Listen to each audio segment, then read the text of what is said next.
Baru bebas 21 hari, Zumi Zola kembali dipanggil KPK. Komisi Pemberantasan Korupsi memanggil Gubernur Jambi periode 2016-2021, Zumi Zola, untuk menjalani pemeriksaan pada Selasa 27 September 2022, hari ini. Kepala Bagian Pemberitaan KPK, Ali Fikri, mengatakan Zumi Zola akan diperiksa dalam kapasitasnya sebagai saksi kasus dugaan suap pembahasan rancangan anggaran pendapatan dan belanja daerah tahun anggaran 2017 dan 2018. Ali belum menjelaskan lebih lanjut terkait materi pemeriksaan penyidik. Perkara dugaan suap RAPBD Jambi tahun anggaran 2017 dan 2018 ini merupakan hasil pengembangan kasus yang dilakukan KPK.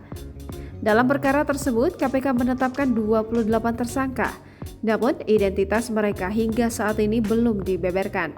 KPK menyatakan bakal mengungkap identitas para pelaku, detail perbuatan, hingga pasal yang disangkakan pada saat penahanan. Hingga saat ini, KPK terus melakukan penyidikan. Sebelum memanggil Zumi Zola, KPK telah memanggil belasan mantan anggota DPRD Jambi periode 2014-2019.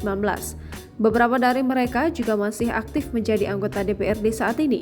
Selain itu, KPK memanggil Wakil Bupati Muaro Jambi, Bambang Bayu Suseno. Zumi Zola bebas bersyarat dari Lembaga Permasyarakatan Kelas 1 Sukamiskin, Bandung, Jawa Barat pada 6 September lalu. Ia menjalani masa tahanan setelah dinyatakan bersalah, menerima gratifikasi hingga 40 miliar rupiah, 177 ribu dolar Amerika Serikat, dan 100 ribu dolar Singapura. Selain uang, Zumi juga menerima 1 unit Toyota Alphard dari kontraktor. Dalam perkara ini, Zumi divonis 6 tahun penjara dan denda 500 juta rupiah subsidi 3 bulan kurungan pada 6 Desember 2018.